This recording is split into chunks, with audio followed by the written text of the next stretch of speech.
Okay, so let me get started. It is currently June 22nd, 2014. As the time I am posting this, it is 2:12 a.m. My name is Max. I am not going to give you my last name for personal preferences. Um, I was born in Southern California. My mother is of Mexican descent, and my father, he was Canadian descent. Now, I was born in August 8th, 1999.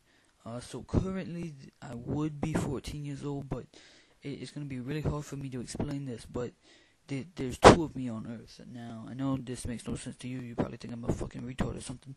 I understand that, but I am being completely honest with you when I say this. Okay, so let me just let me just start what I am about to say. Okay, so I came here. I came to June 21st actually, because I was here a couple hours ago. I came to June 21st, 2014 for a special reason, because I wanted to see what it was like. Now, yesterday in my time, like yesterday where I was in February 7th, 2034, and this is a very, very special date in the future, and it's where the past meets the future, and I am part of the TME, the Time Machine Experiment, otherwise known as Operation Conduit. I am a Air Force engineering technician, and I was stationed at Greymouth Air Force Base in New York. And I came here through my vehicle. It was two-seater. It was just a time machine. We have tons of those. Like, I'm not even joking. They're stationed at almost every Air Force base in like a 10-mile block of New York, where I am down near Montauk. So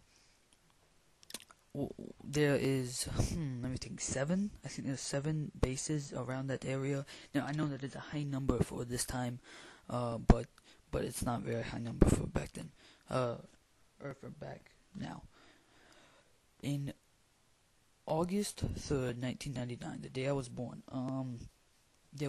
my dad was he was a Marine in the Vietnam War, and he died, unfortunately, but not from the Vietnam War. He's dead now. He died in 2010. He had lung cancer, and that doesn't really have anything to do with what I was saying. I'm just trying to put this out there. So anyway, he was a Marine, so that's why I wanted to be in the Air Force. Now, that will play a big part in a minute. What I'm trying to tell you is, let me get started off back when this first started, during World War II. Okay, so in 1943, there was this ship. Now, this ship was called USS Eldridge, and if you do not know what USS Eldridge is, I recommend looking it up, because there should be a lot on the internet about it, but I'm not 100% sure. The USS Eldridge, in October 1943, it was cast into February 7th, 2034. Now, what we did at Greymouth is we shut down the base. Only Marines, and not Marines, but like only military personnel could be in there. I mean, there were Marines there too. It was a special day, because February 7th is the day that the boat comes into Greymouth. The USS Eldridge comes into Greymouth, and it came into Greymouth. Now, when it came into Greymouth, we're all stunned.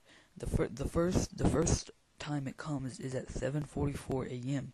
Now, it comes at 7:44 a.m. with dogs and cats on it. I saw this with my own eyes the other day, because it came with many dogs and many cats.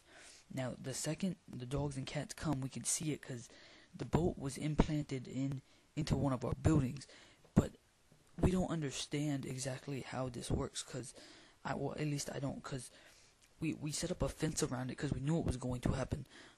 From what I am saying now, and people that can hear me now, in the past, they will just remember February 7th, 2034. You need to set up a fence around Base Guard 3A, because that is the building that it gets implanted in, except it doesn't damage the building at all. That is the part I don't understand. So from 7:44 a.m. is when it comes on with animals.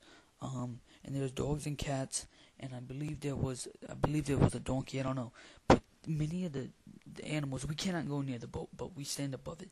So the animals that we see, they all looked very, very bad, like dead, basically. It's kind of hard for me to say, but they all looked very dead, and it gets very worse. So the boat, it comes at 7:44, and then it leaves at 7:45, and at 7:46, some Marines come, I'm guessing, or some Navy personnel.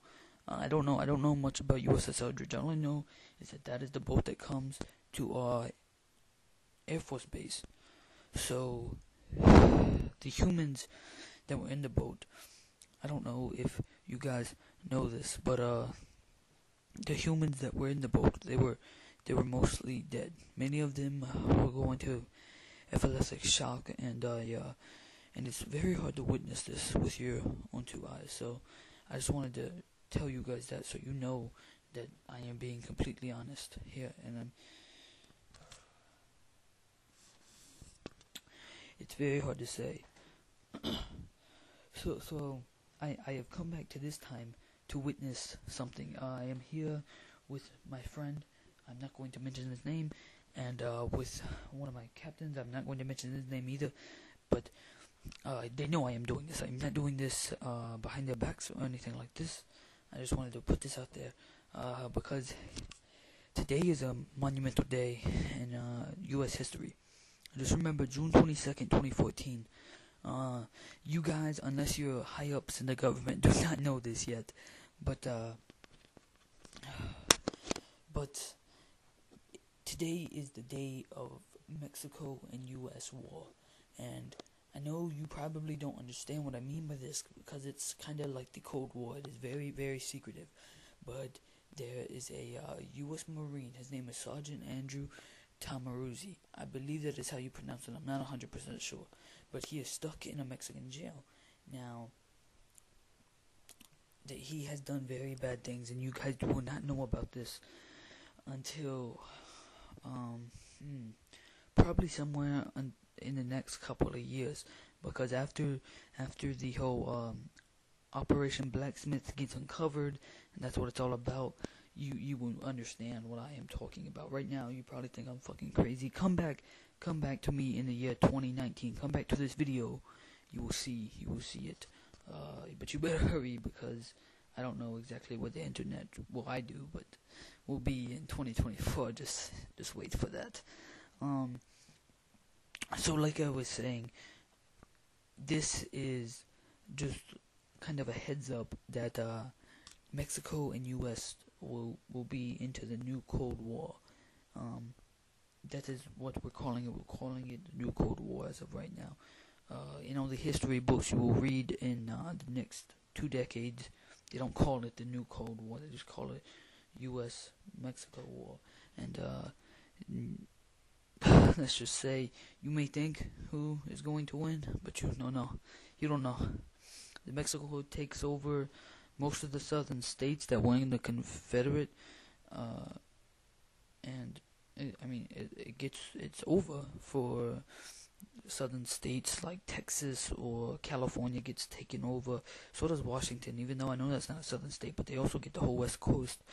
And that is why I was stationed in New York, is because that's one of the last 17 states as of 2034.